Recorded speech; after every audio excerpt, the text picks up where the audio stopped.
Hello students, कैसे हैं आप।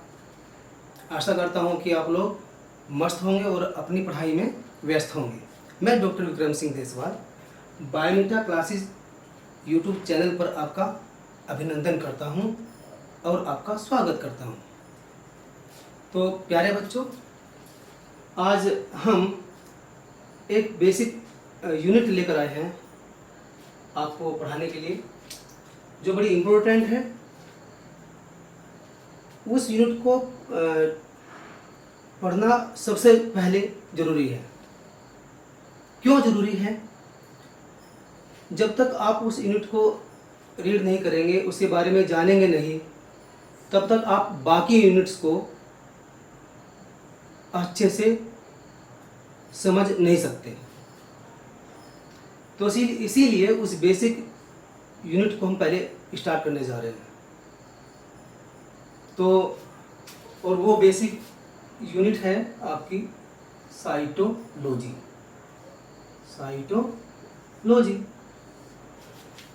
तो अब साइटोलॉजी क्या होता है, पहले इस बारे में जानेंगे। हम इसकी डेफिनेशन के बारे में जानेंगे। साइटोलॉजी किसे कहते हैं? जब हम किसी भी सेल की फॉर्म, उसकी स्ट्रक्चर को स्टडी करते हैं, तो क्या कहते हैं? साइटोलॉजी कहते हैं। तो द स्टडी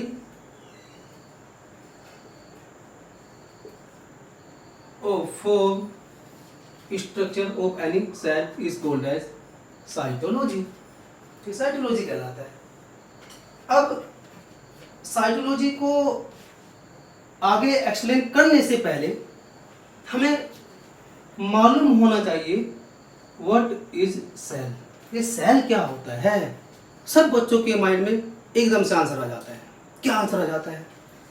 कि सेल एक बेसिक यूनिट है, बेसिक फंडामेंटल यूनिट होती है। ये बात सबको पता है। ये बेसिक फंडामेंटल यूनिट होती है। लेकिन आप साथ में क्या कहते हैं?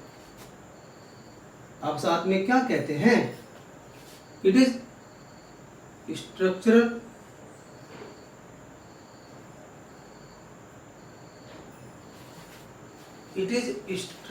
And functional unit of life.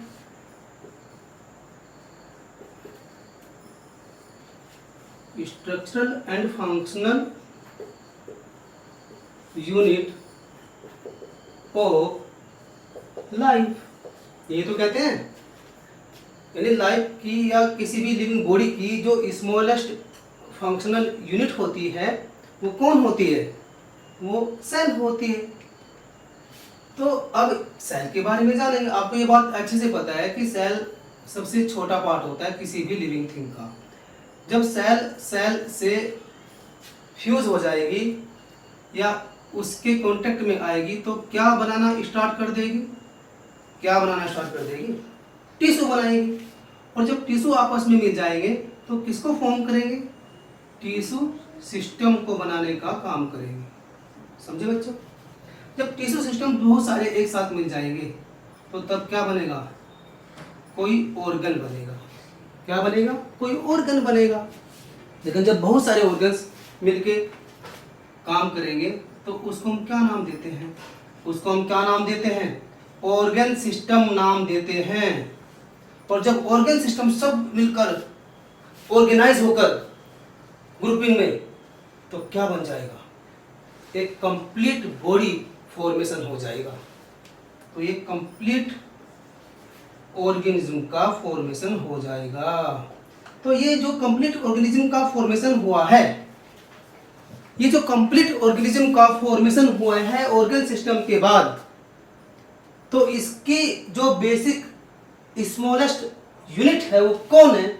Cell है। तो cell is the smallest unit of living thing, ऐसा हम कह सकते हैं। तो ऑर्गन सिस्टम के बाद क्या बनेगा? कंप्लीट ऑर्गेनिज्म बन जाएगा। तो अब हम सेल को अच्छे से यहाँ पर पढ़ेंगे।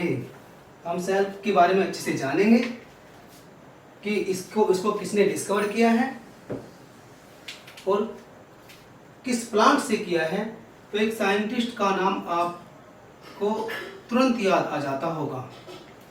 एक नाम मैंने यहाँ पर दिया है, रॉबर्ट हुक। ये बात कब की बातें हैं बच्चों? 1665 की बातें हैं। 1665 में रॉबर्ट हुक ने एक प्लांट था जिसका नाम था ओक ट्री, तो क्या किया? डिस्कवर किया। डिस्कवर किसको? Cell from cork part of oak tree. Oak tree के कोर्क पार्ट से सबसे पहले सेल को डिस्कवर किया था किसने? रॉबर्ट हुक ने इन 1665। ये कोर्क क्या होता है? कोर्क कुछ बच्चे जानते होंगे, it is dead in nature. In nature में कैसा होता है?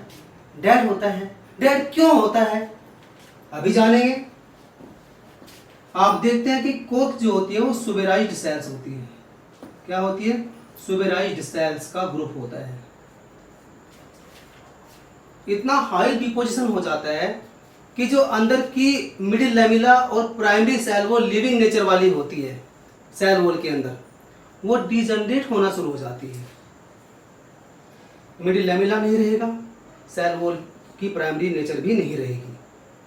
अल्टीमेटली प्रोटोप्लाज्म भी ड्राई अप हो जाएगा, डैमेज हो जाएगा। तो जब प्रोटोप्लाज्म नहीं रहेगा सेल के अंदर, तो सेल क्या बन जाएगी? It becomes dead. ये क्या बन जाएगी? डेड। आप जानते हैं अच्छे से, आप अच्छे से क्या जानते हैं? Protoplasm is the physical basis of life. किसी भी जीवन का भौतिक आधार कौन है? प्रोटोप्लाज्म है, अर्थात हिंदी में कहते हैं जीव द्रव्य है। प्रोटोप्लाज्म के बिना कोई भी सेल सर्वाइव या लिविंग नेचर में नहीं रह सकती। तो जब प्रोटोप्लाज्म ही नहीं रहा तो सेल की नेचर कैसी बन गई? डेड बन गई है। तो इसीलिए हम कहते हैं कि रॉबर्ट हुक ने सेल को डिस्कवर तो किया, लेकिन किस तरह की सेल को डिस्कवर किया? डेड सेल को डिस्कवर किया। तो ही सा सम कंपार्टमेंट लाइक बॉक्सेस। जब उन्होंने कोर्क पार्ट को लिया तो उन्होंने कुछ कंपार्टमेंट लाइक बॉक्सेस को देखा। ही सा सम कंपार्टमेंट लाइक बॉक्सेस, तो कुछ कंपार्टमेंट लाइक बॉक्सेस को उन्होंने देखा, और इन कंपार्टमेंट लाइक बॉक्सेस को उन्होंने फर्स्टली क्या नाम दिया? He named as cellula, but after that renamed by cell. After that renamed by cell. बाद में इसको क्या नाम दिया गया? सेलुला के बाद में इसी को क्या नाम दिया गया? सेल बोला गया। तो सेलुलर टर्म इस्तेमाल किसने की? रॉबर्ट हुक ने की। किसके लिए की? सेल के लिए की। तो अब एक क्वेश्चन यहाँ पर ये बनता है, एक बार ये भी क्वेश्चन पूछा था कि जो रॉबर्ट हुक ने सेल को डिस्कवर किया वो एक्चुअली में क्या था? जिसको वो सेल समझ बैठे थे, इस लेयर को, इनको उन्होंने सेल बोला, जिसको सेल समझ बैठे थे, बेसिकली वो कौन था? सेल वॉल था। तो it was actually cell wall. Actual में क्या था? सेल वॉल था। तो ये कहानी है उनकी। उन्होंने एक बुक भी पब्लिश की थी, ये बुक सभी बच्चों को याद होनी चाहिए। ये क्वेश्चन बार बार आ जाता है, क्या? माइक्रोग्राफिया, ये उनकी बुक का नाम है जो उन्होंने पब्लिश की थी। बड़ा इंपॉर्टेंट क्वेश्चन बन सकता है इसके ऊपर। क्या है बुक का नाम? माइक्रोग्राफिया।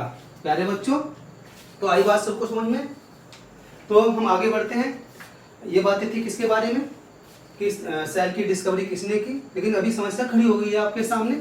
आपके सामने क्या समस्या खड़ी हो गई है कि डेड सेल की डिस्कवरी हुई है। लिविंग सेल को किसने डिस्कवर किया? लिविंग सेल को किसने डिस्कवर किया?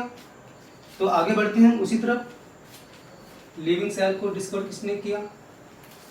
तो लिविंग सेल की डिस्कवरी करने वाले साइंटिस्ट जो थे वो कौन थे? मैं उनका नाम यहाँ पर लिख रहा हूँ, एंटोनी वॉन ल्यूवेनहोक। बड़ा छोटा नाम है ना, बहुत छोटा नाम है ना। बहुत छोटा नाम है, वेरी गुड। तो एंटोनी वॉन ल्यूवेनहोक ने एक छोटी सी कहानी है इसकी, उस छोटी सी कहानी को और छोटा बना के आपके सामने पेश कर रहे हैं हम। वो छोटी सी कहानी क्या है?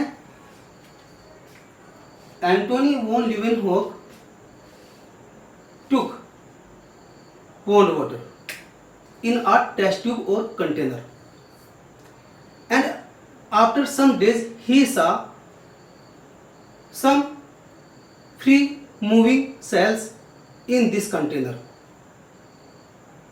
एंटोनी वॉन ल्यूवेनहोक ने एक कंटेनर या टेस्ट ट्यूब के अंदर पॉन्ड वाटर को टेकन किया और कुछ दिनों के बाद उन्होंने उसमें देखा कि कुछ सेल्स फ्रीली मूव करती जा रही है, मूव कर रही है उस कंटेनर के अंदर। उन्हीं मूविंग सेल्स को, उन्हीं फ्री सेल्स को उन्होंने लिविंग सेल्स बोला और उन लिविंग सेल्स के लिए एक टर्म यूज की, लिविंग सेल्स कह लीजिए या भैया फ्री सेल्स कह लीजिए, जो भी आपको अच्छा लगे। तो इन फ्री सेल्स या लिविंग सेल्स के लिए उन्होंने एक टर्म इस्तेमाल की थी जिसका नाम था, क्या था? एनिमल कल्स भी कह सकते हैं, एनिमल कूल्स भी कह सकते हैं, है ना। तो इस तरह से लिविंग सेल की डिस्कवरी करने का रिकॉग्निशन किनको जाता है? एंटोनी वॉन ल्यूवेनहोक को जाता है। तो प्यारे बच्चे समझे हैं कि नहीं समझे हैं? आगे बढ़ते हैं। ये बात समझ में आ चुकी कि नहीं आ चुकी है? तो अब हम आगे बातें करते हैं। अब देखिए, अभी सेल के बारे में डिस्कशन हुआ था। सेल से टिश्यू बनता है, टिश्यू से टिश्यू सिस्टम बनता है, फिर ऑर्गन बन जाता है, फिर ऑर्गन सिस्टम बनता है, फिर कंप्लीट ऑर्गेनिज्म बन जाता है। तो ये कहानी पुरानी है, बचपन की बातें हैं जिनको भूले नहीं भुलाया जाता। आप बचपन से पढ़ते आए हैं इन बातों को। तो चलिए फिर से आगे बढ़ते हैं हम अपने टॉपिक की ओर। यहाँ पर अब बात यह आती है कि जो सेल की बातें हो रही है, सेल की कंडीशन के बेस पर अगर आप समझें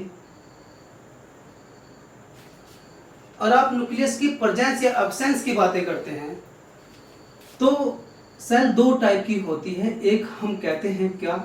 यूकैरियोटिक सेल। क्या नाम देते हैं बच्चे? Eukaryotic cell. दूसरे हम क्या कहते हैं? Prokaryotic cell.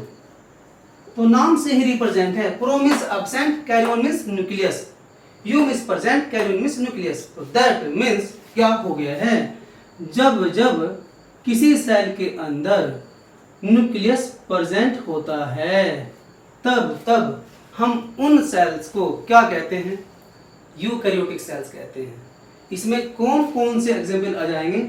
आप जो देख रहे हैं मुझे, या मैं जो आपको बता रहा हूं, हम कौन हैं? हम कौन हैं? यूकैरियोट्स की कैटेगरी में आते हैं। हमारी बॉडी की हर सेल के अंदर क्या प्रेजेंट है? न्यूक्लियस प्रेजेंट है। लेकिन फिर भी एक ऐसी सेल है आपकी बॉडी के अंदर, और मेरी बॉडी के अंदर भी, जिसमें न्यूक्लियस डिजनरेट हो जाया करता है, जिसमें न्यूक्लियस डिजनरेट हो जाया करता है। सभी को पता है बात है। Human erythrocytes, RBCs. आरबीसीज वो होती है जिनमें न्यूक्लियस प्रेजेंट नहीं होता, या आप ऐसा भी कह सकते हैं कि मैच्योर इरिथ्रोसाइट्स में न्यूक्लियस डिजनरेट। ठीक है। तो लेकिन ऑलमोस्ट हमारी बॉडी की हर सेल में न्यूक्लियस प्रेजेंट होता है। लेकिन जिन सेल्स में न्यूक्लियस एब्सेंट होता है, जिन सेल्स में न्यूक्लियस एब्सेंट होता है, तो उनको हम क्या कहते हैं? प्रोकैरियोट्स कहते हैं। इसमें एग्जाम्पल कौन आ जाएगा? प्लांट्स आ जाएंगे, एनिमल्स आ जाएंगे। आप लोग या हम लोग भी तो एनिमल्स में ही आते हैं कि नहीं आते हैं, है ना। वो अलग बात है कि उसमें से हमने अपनी कैटेगरी अलग बना ली है, हम ह्यूमन बन गए हैं, लेकिन आते तो एनिमल्स के अंदर है कि नहीं है। ठीक है। तो आगे बढ़ते हैं। तो ये तो बात थी न्यूक्लियस की प्रेजेंस या एब्सेंस के बेस पर। यहाँ पर भी आप एग्जाम्पल देख सकते हैं, सभी को मालूम है इसके बारे में कि एग्जाम्पल यहाँ पर क्या आना चाहिए। आपने एक नाम सुना होगा, आर्कीबैक्टीरिया। आर्कीबैक्टीरिया ये नाम आपने और सुना होगा, क्या? बैक्टीरिया, या यूबैक्टीरिया भी कह सकते हैं इसको। साइनोबैक्टीरिया, साइनोबैक्टीरिया, माइकोप्लाज्मा, माइकोप्लाज्मा, जिसको हम PPLO भी कहते हैं प्यारे बच्चों। क्या कहते हैं? PPLO, pleuro pneumonia like organism. Mycoplasma को बोला जाता है it is smallest living cell.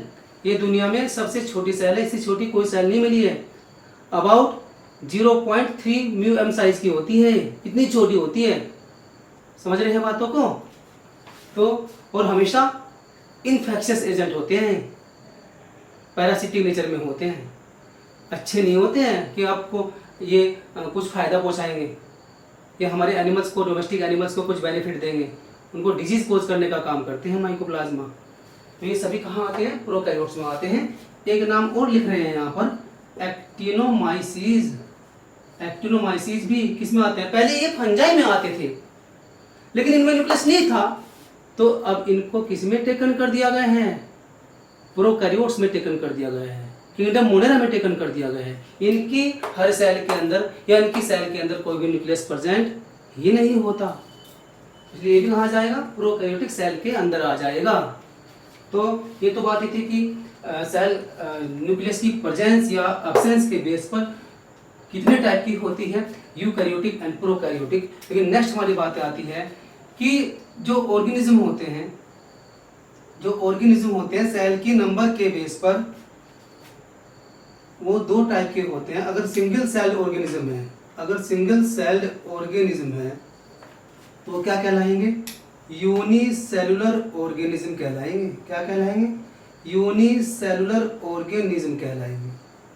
Unicellular organism. जो मल्टी सेल ऑर्गेनिज्म होते हैं, जो more than one number of cell से बनते हैं, तो मैं यहाँ पर लिख रहा हूँ multiple celled organism called as multi cellular organism. क्या कहते हैं? मल्टी सेलुलर ऑर्गेनिज्म कहते हैं प्यारे बच्चों। समझ रहे हैं बातों को कि नहीं समझ रहे हैं?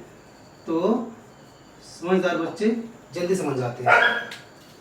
ठीक है, तो हम ऊपर की बातें हम बता चुके हैं। यूकैरियोट्स कौन होते हैं, प्रोकैरियोट्स कौन होते हैं, तो इनको हम रख करने जा रहे हैं।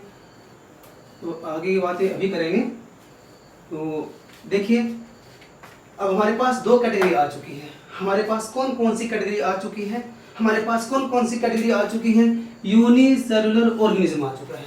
हमारे पास दूसरी कैटेगरी कौन सी आई है? मल्टी सेलुलर ऑर्गेनिज्म आया है। इन दोनों को डिफरेंशिएट करना है। अगर आपसे कोई ये क्वेश्चन पुट अप करता है कि यूनिसेलुलर ऑर्गेनिज्म में how many type of cells are present? In unicellular organism how many types of cells are present? जो भी एक कोश के प्राणी होते हैं, जो यूनिसेलुलर ऑर्गेनिज्म होते हैं, उनमें कितने टाइप की सेल्स होती है? अरे भैया, टाइप कहाँ से आ जाएगा? यूनि है तो एक सेल से बना है ना। जब एक सेल से बना है तो एक ही टाइप की सेल होगी कि नहीं होगी? तो इसीलिए यहाँ पर तो अलग अलग कैटेगरी बनाने की जरूरत नहीं है। तो अब हम बातें करेंगे उसके बारे में। आप जानते हैं कि जो यूनिसेलुलर ऑर्गेनिज्म है, आपके सामने बहुत सारे एग्जाम्पल आते हैं इनके लिए। यूनिसेलुलर ऑर्गेनिज्म के लिए आप बहुत सारे एग्जाम्पल देख सकते हैं। जैसे सबसे पहले तो आपके सामने ये नाम आ जाएगा, कौन? अमीबा, पैरामीशियम, यूग्लिना भी आपने सुना होगा, है ना। और ऑल द बैक्टीरिया, सभी बैक्टीरिया भी यूनिसेलुलर होते हैं। कुछ एल्गी भी होती है, आपने नाम सुने होंगे एल्गी के, क्लेमाइडोमोनास, तो क्लोरेला, ये सब जो है यूनिसेलुलर ऑर्गेनिज्म होते हैं। एक नाम और दे देते हैं, एसिटाबुलारिया, ये भी एक एल्गी है, ग्रीन एल्गी है बेटा, एसिटाबुलारिया एक्सेट्रा। बहुत सारे एग्जाम्पल ऐसे होते हैं जो यूनिसेल में आते हैं। तो ध्यान रखेंगे, ये जो यूनिसेलुलर ऑर्गेनिज्म है, इनकी एक अकेली सेल एटमॉस्फेयर की सभी कंडीशंस को फेस करती है। उसे अकेले को लड़ना पड़ता है उन सभी कंडीशंस से। मल्टी सेलुलर में क्या है, वहाँ पर किसी वजह से कोई एक सेल डैमेज हो जाए, किसी एडवर्स कंडीशन की वजह से, तो रिप्लेस्ड बाय अनदर सेल्स, तो कोई और दूसरे सेल उस वर्क को करना स्टार्ट कर देगी, क्योंकि वहाँ पर चांसेस है, वहाँ पर सेल्स बहुत सारी नंबर्स में है। लेकिन जब यूनिसेलुलर की बात आती है तो वहाँ पर कोई चांस नहीं बचेगा।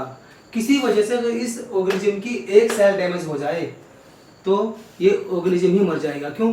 क्योंकि खुद ही एक सेल का है। तो ध्यान रखेंगे कि इन ऑर्गेनिजम्स में क्या नहीं होता बच्चों? एजिंग नहीं होती। क्या नहीं होता? एजिंग बोले बुढ़ापा।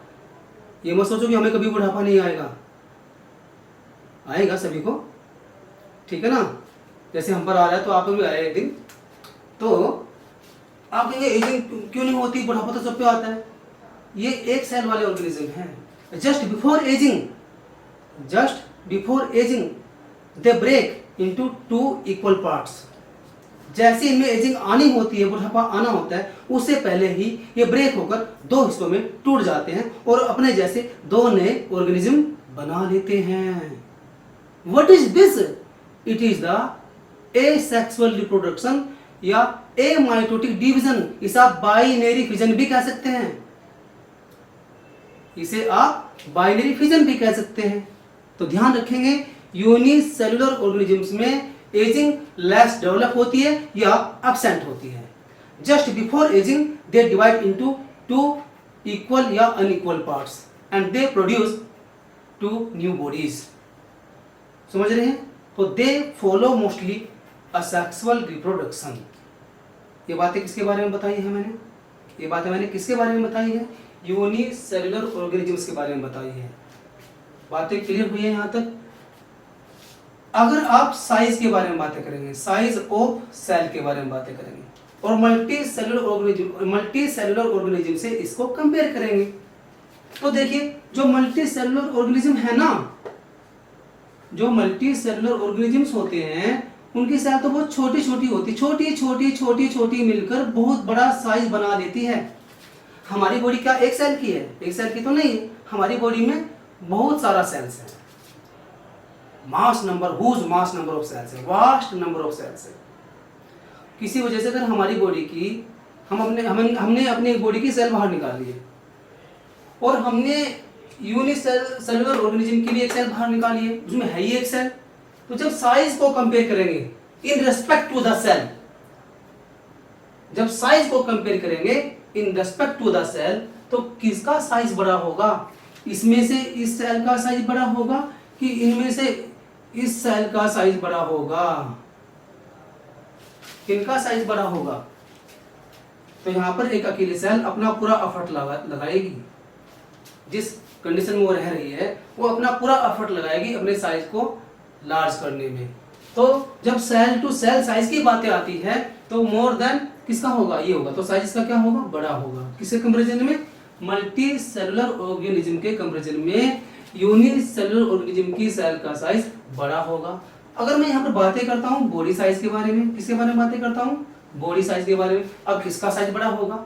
यहाँ पर छोटी छोटी सेल मिलकर बहुत बड़ा साइज बना लेती है। एलिफेंट देखे हैं ना, जिराफ देखे हैं, खुद को देखो, मैंगो ट्री को देखो, लीची का पेड़ देखा है, सबको देख लो भैया, देखेंगे, देखा है सभी ने। तो वो छोटे से होते हैं ना, मैंगो ट्री इतना सा होता है ना। आप आसानी से उसमें गमले में लगा सकते हैं मैंगो के ट्री को ना, पूरा छत पे लगा सकते हैं अपनी। अरे ऐसा मत कर देना, छत टूट जाएगी, है ना। तो क्या होता है? बहुत सारी सेल्स का बना हुआ होता है, मल्टी सेल ऑर्गेनिज्म है। तो छोटी छोटी सेल्स मिलकर बहुत बड़ा साइज बना लेती है। तो बॉडी का साइज क्या हुआ? बहुत बड़ा हुआ।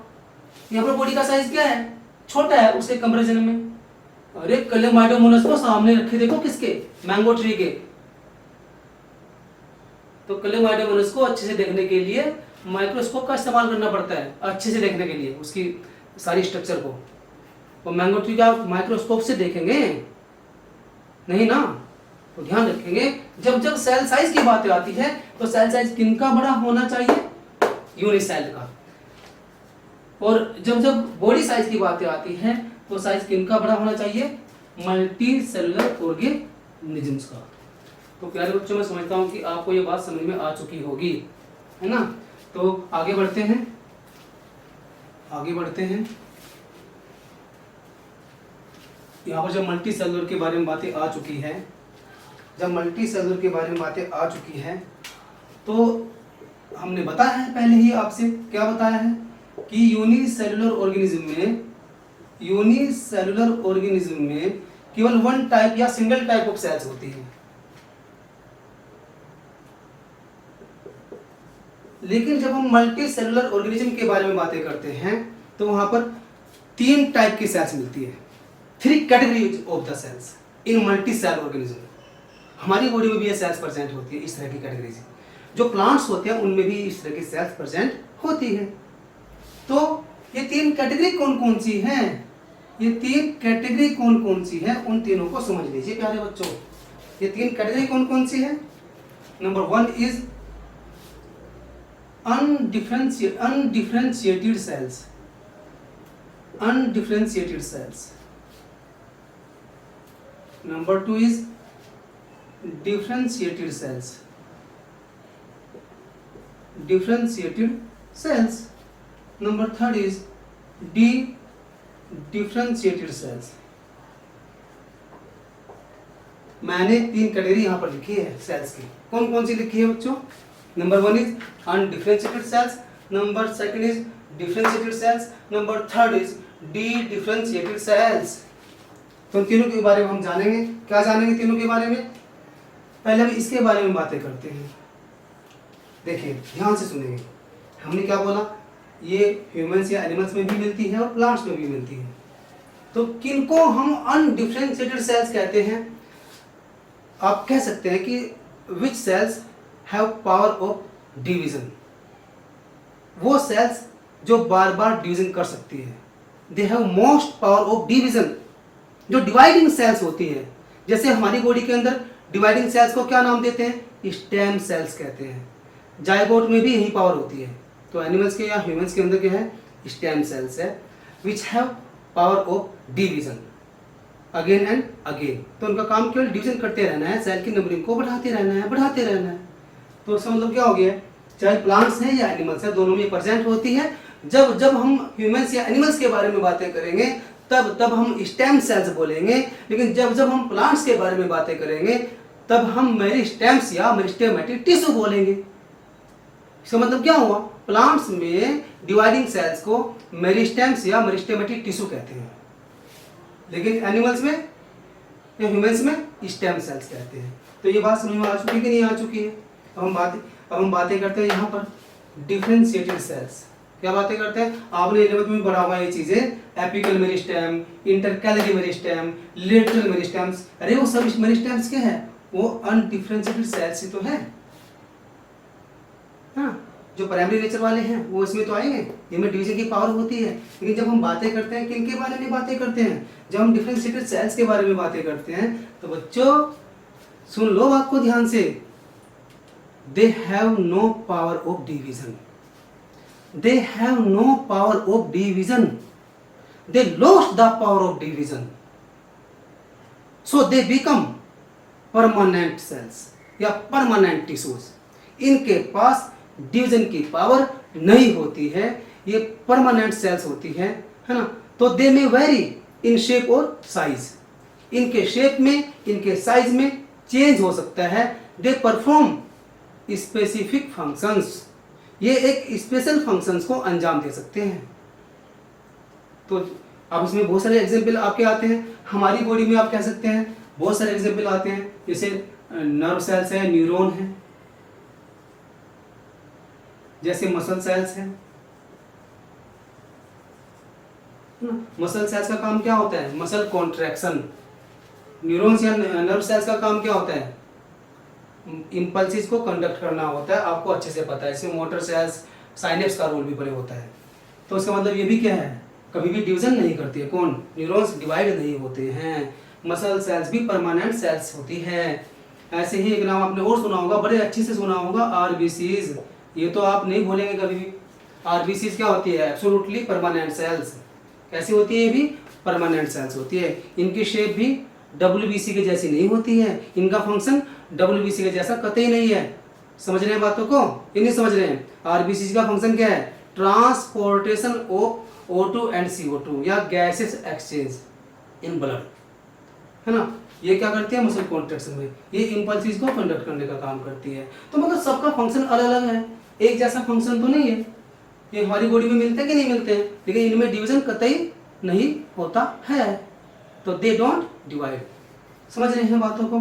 ऐसी अगर हम प्लांट्स की बातें करते हैं तो हमने ह्यूमंस के बारे में बातें की थी। ये तो हमने ह्यूमंस के बारे ह्यूमंस के बारे में बातें की हैं, लेकिन जब हम प्लांट्स के बारे में बातें करते हैं, बट इन प्लांट्स, जब हम प्लांट्स के बारे में बातें करते हैं तो आपने कुछ ऐसे एग्जाम्पल भी सुने होंगे जैसे कि ट्रैकेट्स, जैसे कि वेसल्स, स्क्लेरेनकाइमा, ये नाम भी सुना होगा, पेरेनकाइमा, ये नाम भी सुना होगा प्यारे बच्चों। तो ये सब जो मैंने यहाँ पर नाम लिखे हैं, ये सेल्स भी सभी के सभी सेल्स परमानेंट हैं। ये जो ट्रैकेट्स और वेसल्स है जाइलम के अंदर, इनकी शेप अलग है, इनकी शेप अलग है। जो ट्रैकेट्स होते हैं वो काफ़ी इलोंगेटेड तो होते हैं, साथ में टेपरिंग भी होते हैं, पॉइंटेड होते हैं एंड पार्ट से, टेपरिंग होते हैं, पॉइंटेड होते हैं, इस तरह से होते हैं। लेकिन जब हम वेसल्स की बातें करते हैं तो वेसल्स देखिए वो ब्रॉड सर्कुलर एंड वाले होते हैं। क्या दोनों की शेप एक जैसी है? नहीं है। तो हमने क्या बोला था, इनकी शेप में, इनके साइज में चेंज आता है ना, और ये अपने स्पेसिफिक फंक्शन को परफॉर्म करते हैं। तो ट्रैकेट वेसल्स का फंक्शन क्या है आप जानते हैं, क्या है? Conduction of water, conduction of water. तो वाटर के कंडक्शन में ये हेल्पफुल होते हैं। प्लांट्स के अंदर ये वाटर को रूट से, शूट से होते हुए लीव्स की तरफ लेकर जाते हैं। लेकिन एक नाम आपने और सुना है, स्क्लेरेनकाइमा। स्क्लेरेनकाइमा हमेशा क्या होते हैं नेचर में? डेड लिग्निफाइड होते हैं। कैसे होते हैं? Dead and lignified. तो जो स्क्लेरेनकाइमा होते हैं वो भी परमानेंट है। तो इनका फंक्शन क्या है? इनका फंक्शन जो होता है, दे प्रोवाइड मैकेनिकल सपोर्ट या they give the strength to the plant parts. जब हम बातें करते हैं पेरेनकाइमा के बारे में, पेरेनकाइमा भी क्या होते हैं? वो परमानेंट टिश्यूज होते हैं। इनका फंक्शन क्या है? स्टोरेज होता है, स्टोरेज ऑफ फूड। क्या फंक्शन होता है? स्टोरेज ऑफ फूड इनका फंक्शन होता है। तो हम कहना ये चाहते हैं कि यहाँ पर अलग अलग कैटेगरी की सेल्स हैं, अलग अलग शेप और साइज की सेल्स हैं, उनके अपने अपने स्पेसिफिक फंक्शंस हैं। तो बट इनमें से कोई भी सेल्स डिवाइड नहीं होती है। तो नेक्स्ट और लास्ट कैटेगरी हमारी क्या आती है? इनमें से हमने अनडिफरेंशिएटेड सेल्स के बारे में बताया, डिफरेंशिएटेड सेल्स के बारे में बताया। अब लास्ट में हमारा क्या बचा? डी डिफरेंशिएटेड सेल्स बचा। अब इसके बारे में अगर हम बातें करते हैं तो जानेंगे, आप सुनेंगे बात को ध्यान से। पहले they are specific permanent tissue. मैंने क्या बोला? ये स्पेसिफिक परमानेंट टिश्यू होते हैं, ये स्पेसिफिक परमानेंट टिश्यू होते हैं। They have no habit of division. इनकी आदत डिवीजन करना नहीं होती है। हमने क्या बोला? ये विशेष प्रकार के टिश्यू होते हैं, इनकी हैबिट डिवीजन करना नहीं होती है। बट किंतु लेकिन परंतु, ये किंतु लेकिन परंतु क्या है? But at the time of need, but at the time of need या एट द टाइम ऑफ मुसीबत, eight the time of need, जब मुसीबत आती है, जब नेसेसिटी होती है, जब जरूरी होता है, तब ये डिवीजन करने के लिए मजबूर हो जाया करती है। तो at the time of need they start to divide, या दे डिवाइड, डिवीजन करना शुरू कर देती है। समझ रहे हैं बातों को? तो आप कहेंगे सर एग्जाम्पल देके दिखाओ, हम कैसे माने इस बात को? मान लीजिए आपको चोट लग जाती है और कहीं आपकी बॉडी में या आर्म में इंजरी हो जाती है, तो कुछ घाव वहाँ पर हो जाता है। तो वो घाव क्या पूरी लाइफ ऐसे ही रहेगा? क्या उसकी हीलिंग नहीं होगी? तो वुंड की हीलिंग के दौरान जो सेल्स वहाँ पर प्रेजेंट है वो डिवीजन करना स्टार्ट कर देगी। और डिवीजन कब तक करती रहेगी? जब तक कि वो वुंड या वो घाव हील ना हो जाए, भर ना जाए। तो वहाँ पर जिन सेल ने एक्शन किया है तो वो किस कैटेगरी की सेल्स कहलाएगी? डी डिफरेंशिएटेड सेल्स कहलाएगी। क्या कहलाएगी? Dedifferentiated cells. तो आप कह सकते हैं एग्जाम्पल में आप क्या ले सकते हैं? एग्जाम्पल हमारे सामने बहुत सारे आ जाते हैं, जैसे कि वुंड हीलिंग, घाव को भरने की जो प्रोसेसिंग होती है उसमें भी इस तरह की सेल्स अपने काम को अंजाम देती है। ऐसे और भी एग्जाम्पल आपके सामने आ जाते हैं, सुना भी होगा आपने। आप कह सकते हैं secondary growth in dicot plants, secondary growth in dicot plants. मैंने ऐसा क्यों लिखा? डाइकोट प्लांट्स में क्या होता है, एक नाम आपने सुना होगा कैम्बियम, जिसे हम वैस्कुलर कैम्बियम भी कहते हैं। तो कैम्बियम वहाँ पर डी डिफ्रेंशिएट हो जाता है। डी डिफ्रेंशिएट क्यों बोलेंगे, फिर से डिवीजन करना शुरू कर देता है, परमानेंट है, लेकिन जब मैच्योरेशन आता है या जब काफ़ी एज हो जाती है प्लांट की, तो तब ये कैम्बियम डिवीजन करके जो स्टेम होता है, जो रूट होती है, उसकी विड्थ को इंक्रीज करता है। तो जो उसका स्टेम है, जो ट्रंक है, उसकी थिकनेस और उसकी विड्थ इंक्रीज होती जाती है। उसी थिकनेस और विड्थ के बढ़ने की वजह से उसको हम क्या कहते हैं, सेकेंडरी ग्रोथ कहते हैं। तो ये भी कैम्बियम की वजह से हुआ है। ये भी किस में आएगा, डी डिफ्रेंशिएशन में आएगा। इस प्रोसेस को क्या बोलेंगे, डी डिफ्रेंशिएशन बोलेंगे। और इस टाइप की सेल्स को क्या बोलेंगे, डी डिफ्रेंशिएटेड सेल्स बोलेंगे। तो प्यारे बच्चों, ये मैंने कुछ कैटेगरीज बताई है आपको, मैंने वो सब बातें आपको बताई कि सेल न्यूक्लियस की प्रेजेंस या अब्सेंस के बेस पर कौन कौन सी टाइप की हो सकती है, यूकैरियोट्स और प्रोकैरियोट्स। मैंने वो भी बातें आपको बताई हैं कि यूनिसेलुलर ऑर्गेनिज्म और मल्टी सेलुलर ऑर्गेनिज्म के बीच में क्या डिफरेंसेस हो सकते हैं, वो मैंने बताया है। मैंने डिस्कवरीज ऑफ सेल के बारे में आपको जानकारी दी है। मैंने फिर जो सेल में जो मल्टी सेलुलर ऑर्गेनिज्म के अंदर सेल की कैटेगरीज होती है, वो मैंने यहाँ पर डिफ्रेंशिएट की। मैंने 3 नाम आपके सामने यहाँ पर रखे, अनडिफ्रेंशिएटेड, डिफ्रेंशिएटेड और डी डिफ्रेंशिएटेड। मैंने इनको एक्सप्लेन किया और मेरे को होप है कि सभी बच्चों को ये बात अच्छे से समझ में आ गई होगी, है ना। तो आज के लिए इतना काफ़ी है और इससे नेक्स्ट की बातें हम नेक्स्ट वीडियो में करेंगे। तो फिर से वही बातें बेटा, प्यारे बच्चों, कि आप इस बायोनेटा क्लासेस यूट्यूब चैनल को प्लीज़ ज्वाइन कीजिए, इसको सब्सक्राइब कीजिए और शेयर कीजिए, ताकि ज़्यादा से ज़्यादा बच्चे इसका फ़ायदा उठा सकें। तो मिलते हैं नेक्स्ट वीडियो में, तब तक के लिए धन्यवाद।